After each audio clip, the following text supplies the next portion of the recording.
Bismillahirrahmanirrahim. Assalamualaikum warahmatullahi wabarakatuh. Halo semuanya, kami dari kelompok 3 pada kesempatan kali ini akan melakukan uji aktivitas enzim amilase.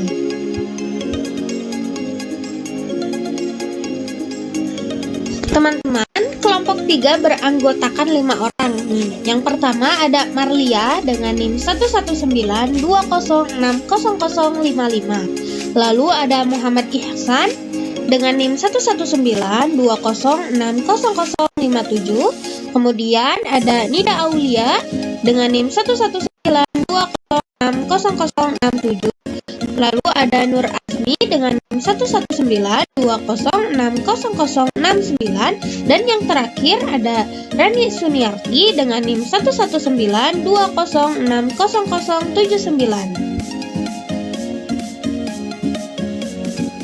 Oke teman-teman, selanjutnya kita akan masuk ke pendahuluan, di mana dalam tubuh kita terkandung enzim yang melimpah. Nah, enzim ini disebut saliva atau air liur yang termasuk ke dalam enzim amilase. Nah, enzim merupakan biokatalisator yang berfungsi sebagai katalis dalam proses biologis. Nah, enzim dihasilkan oleh organ-organ pada hewan ataupun tanaman demi menjalankan berbagai reaksi seperti hidrolisis, oksidasi, reduksi, dan lain-lain ya. Nah, enzim yang dikenal luas penggunaannya ialah enzim amilase, di mana ini merupakan enzim hidrolitik pemecah senyawa makromolekul karbohidrat, di mana enzim amilase merupakan suatu enzim yang mampu mengkatalis reaksi hidrolisis pati dan glikogen menjadi maltosa, isomaltosa, dan glukosa. Dengan begitulah, enzim amilase ini memiliki peran yang penting bagi tubuh, khususnya berperan dalam proses pencernaan makanan.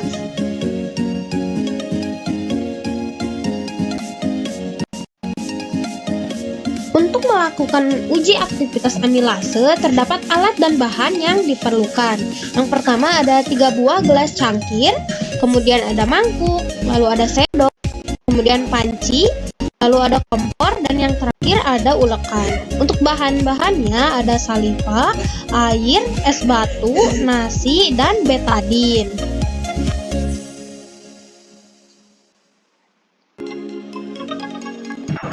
Assalamualaikum warahmatullahi wabarakatuh. Perkenalkan, nama saya Maria dengan NIM 11920600055.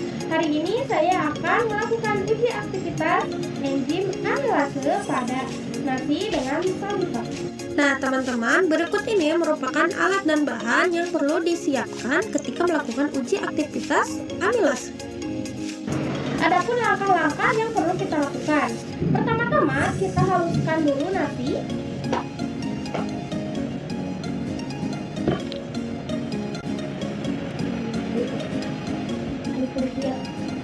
Nah, setelah nasi dihaluskan, mari kita masukkan setiap nasi ke dalam cangkir.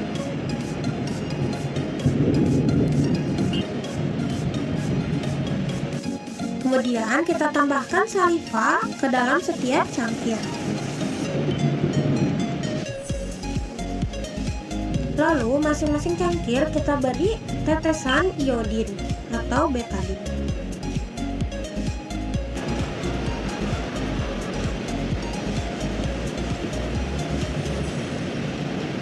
Cangkir pertama disimpan pada suhu kamar. Kemudian untuk cangkir yang kedua kita simpan pada suhu rendah, di mana cangkir disimpan pada mangkuk yang telah diisi air dingin dan es batu.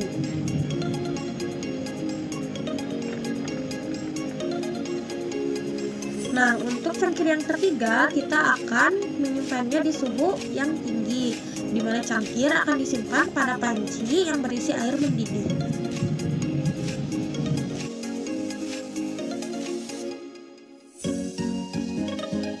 Pada cangkir pertama dapat kita lihat adanya bercak-bercak warna ungu pada nasi. Hal ini menandakan bahwa enzim amilase bekerja dengan baik dan merupakan hasil warna yang positif. Lalu pada cangkir yang kedua dapat dilihat adanya perubahan warna yang cukup pekat, ini warna biru keunguan. Nah, sedangkan pada cangkir yang terakhir warna nasi berubah menjadi seperti nasi pada awalnya. Nah teman-teman, sekian dari saya. Mohon maaf apabila ada kekurangan ataupun kesalahan. Semoga bermanfaat. Terima kasih. Wassalamualaikum warahmatullahi wabarakatuh.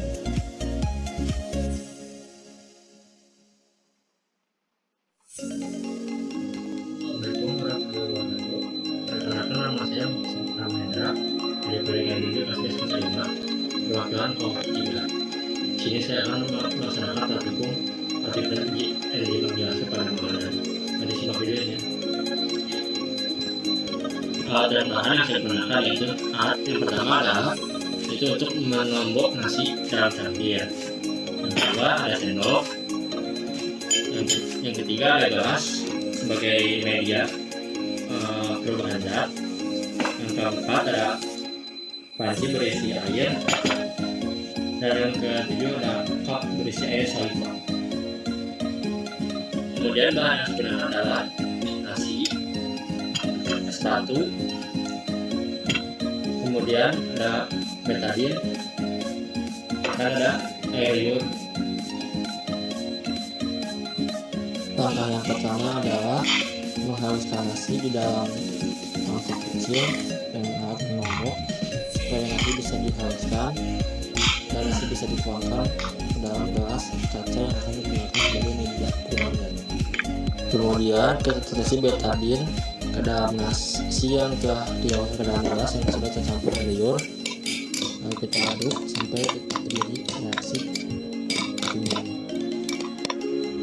Langkah selanjutnya adalah menuangkan nasi yang kecil ke dalam wadah aluminium foil. Kemudian kita tuangkan air liur dan betadine. Selanjutnya kita rebus dalam wadah tersebut. Setelah dimasukkan ke dalam wadah aluminium, nasi tersebut direbus dalam panci dengan api sedang. Sembari direbus, kita aduk-aduk sampai terjadi reaksi kimianya.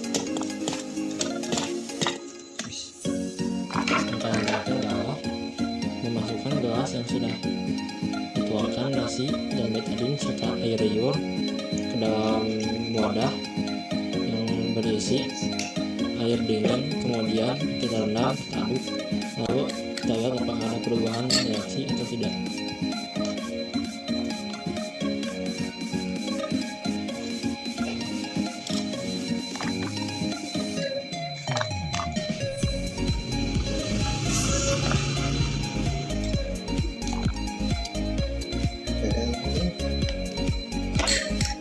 Inilah hasil yang diperoleh ketika dibiarkan selama 30 menit di dalam ruang terbuka.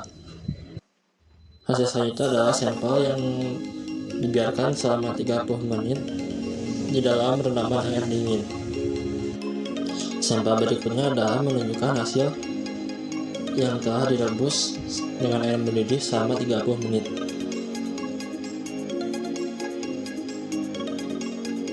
Bismillahirrahmanirrahim. Perkenalkan, nama saya Nida Aulia Ayuning dengan NIM 119206067 dari kelompok 3. Di sini saya akan mempraktikumkan tentang uji aktivitas enzim amilase. Haluskan nasi yang sudah disiapkan.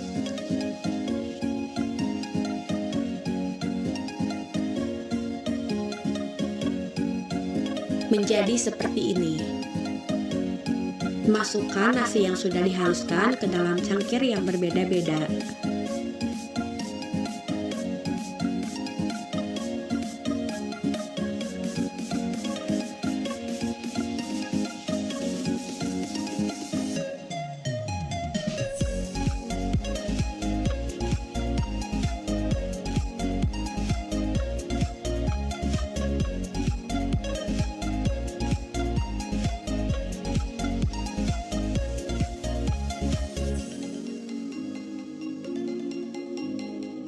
Masukkan masing-masing 1 sendok air liur atau air saliva ke dalam cangkir yang beda-beda.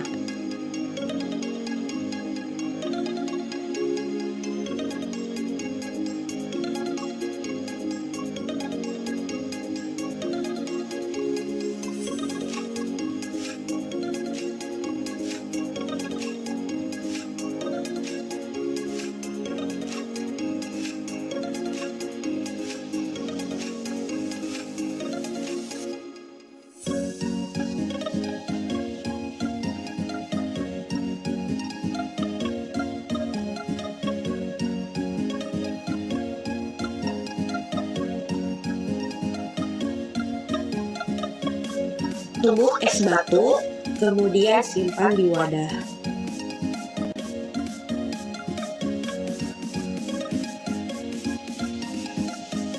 Cangkir pertama masukkan iodin sedikit demi sedikit, lalu simpan pada suhu rendah atau dingin. Aduk-aduk hingga merata.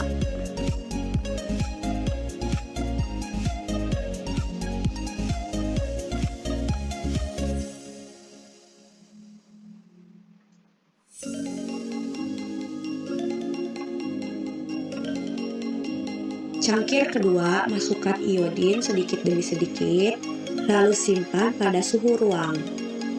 Aduk-aduk hingga merata.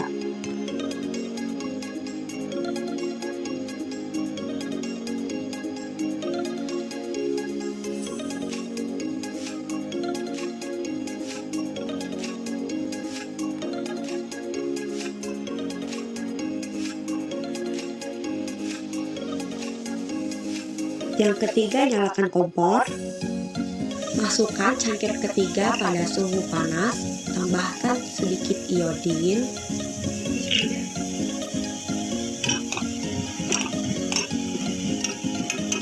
Aduk-aduk hingga merata.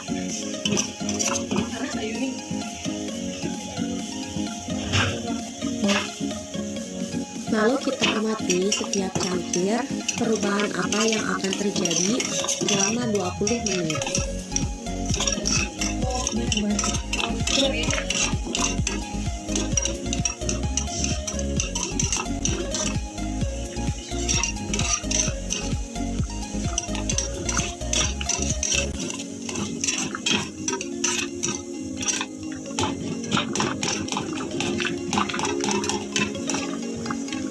Inilah hasil cangkir pertama, berubah warna menjadi putih, dan cangkir kedua pun sama berubah warna, dan cangkir ketiga berubah warna menjadi putih juga. Assalamualaikum warahmatullahi wabarakatuh. Perkenalkan, nama saya Azmar, NIM 119209009, semester 5, kelas B, jurusan Pendidikan Biologi, UIN Sunan Gunung Jati Bandung. Di video kali ini saya akan melakukan praktikum yang berjudul uji enzim amilase. Alat dan bahan yang kita butuhkan di sini sudah ada air liur, kemudian mangkuk dan sendok, dan juga ada nasi yang telah direbuskan, kemudian ada es batu, betadin, dan juga air. Nah, langkah pertama yang akan kita lakukan di sini yaitu setelah menghancurkan nasi, kemudian kita pindahkan ke 3 mangkuk yang berbeda. Setelah kita pindahkan nasi ke 3 mangkuk yang berbeda, selanjutnya kita tambahkan air liur sebanyak 1 sendok. Setelah itu kita aduk nasi dan air liur hingga rata. Langkah selanjutnya kita masukkan salah satu mangkok ke dalam baskom yang berisi es batu. Kemudian kita teteskan nasi dengan betadin. Untuk mangkok yang selanjutnya yang akan kita simpan pada suhu ruang, kita tetesi juga dengan betadin, kemudian kita aduk hingga homogen. Pada mangkok terakhir yang akan kita simpan pada suhu yang tinggi, kita tetesi dengan betadin, kemudian kita aduk hingga homogen. Setelah itu kita panaskan selama kurang lebih 5 menit. Hasil yang didapatkan dari praktikum kali ini, pada suhu rendah, betadin mengalami perubahan warna menjadi lebih pekat. Sedangkan pada suhu ruang, betadin mengalami perubahan warna menjadi pudar. Dan pada suhu tinggi, betadin mengalami perubahan warna dengan kembali menjadi warna nasi pada semula, yaitu putih.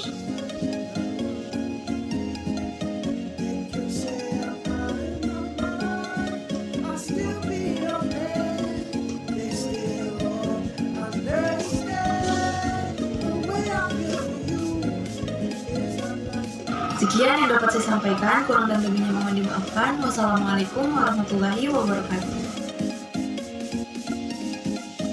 Bismillahirrahmanirrahim. Assalamualaikum warahmatullahi wabarakatuh. Perkenalkan, nama saya Rabi Sunyati dengan NIM 119206079.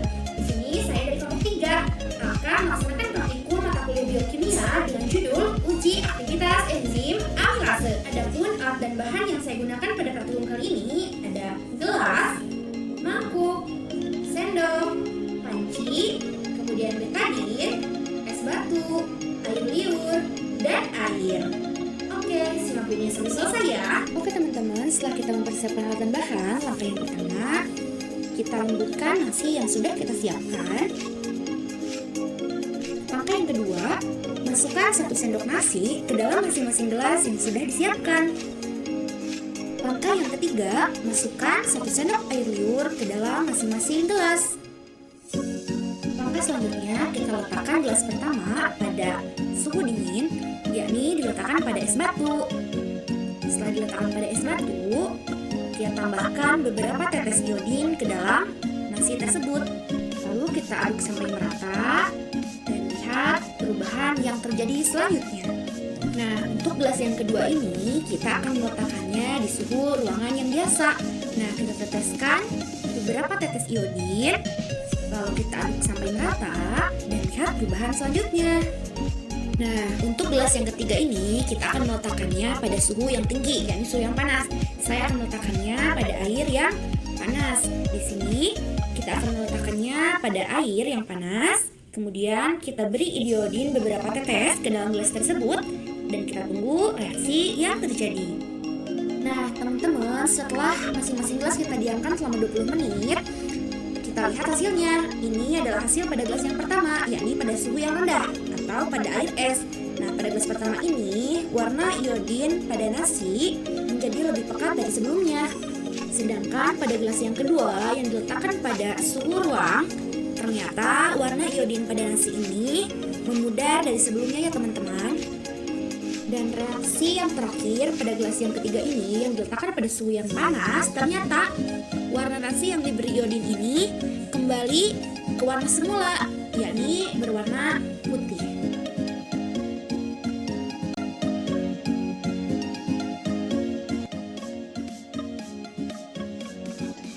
Teman-teman, berikut ini merupakan tabel hasil pengamatan dari berbagai percobaan yang telah kita lakukan sebelumnya.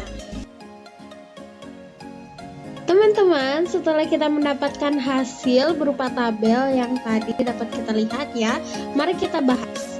Berdasarkan hasil pengamatan, pada gelas yang berisi nasi dan sata, kemudian disimpan di suhu ruang, akan mengalami perubahan warna, yaitu ungu pucat. Nah, hal tersebut disebabkan karena adanya enzim amilase yang bekerja dengan baik pada suhu optimumnya, di mana menurut Rahman, amilase dapat bekerja secara maksimum pada suhu ruang, yaitu 25-37 derajat Celcius. Nah, selanjutnya pada gelas yang disimpan di suhu rendah, nah menimbulkan perubahan warna yang semakin pekat, yakni warna ungu pekat. Hal tersebut dikarenakan enzim amilase tidak bisa mengubah amilo menjadi glukosa karena ditempatkan pada suhu yang rendah. Nah, menurut Supriyatna, pada suhu rendah aktivitas enzim tidak akan optimal karena energi yang diserap oleh enzim tidak cukup untuk menghidrolisis substrat. Nah, substrat ini dapat berupa nasi. Kita lakukan pada praktikum ini. Nah, selanjutnya pada gelas yang dipanaskan, di mana menunjukkan perubahan warna yang signifikan, yaitu berubah warna dari biru keunguan menjadi putih seperti nasi. Ini warna putih semula. Nah, hal tersebut disebabkan karena adanya suhu tinggi dari pemanasan, sehingga enzim amilase ini akan terdenaturasi. Nah, dalam penelitiannya, Bahri mengatakan bahwa ketika suhu meningkat, maka proses denaturasi akan mulai berlangsung sehingga menurunkan aktivitas molekul enzim.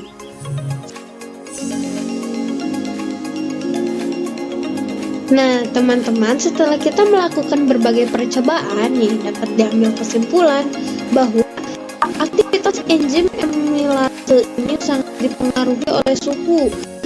Hal ini dibuktikan oleh hasil percobaan pada gelas yang diberi perlakuan suhu tinggi dan suhu rendah. Nah, pada suhu tinggi enzim amilase terdenaturasi, begitu pula pada suhu rendah enzim amilase menjadi tidak aktif. Hal tersebut mengakibatkan enzim amilase tidak dapat melakukan aktivitasnya secara maksimal. Nah, sedangkan pada gelas yang disimpan di suhu ruang, enzim amilase dapat bekerja dengan baik dan mengubah amilo menjadi glukosa.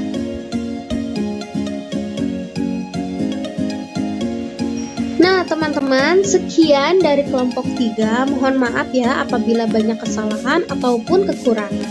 Sekian dari kami. Wassalamualaikum warahmatullahi wabarakatuh. Terima kasih.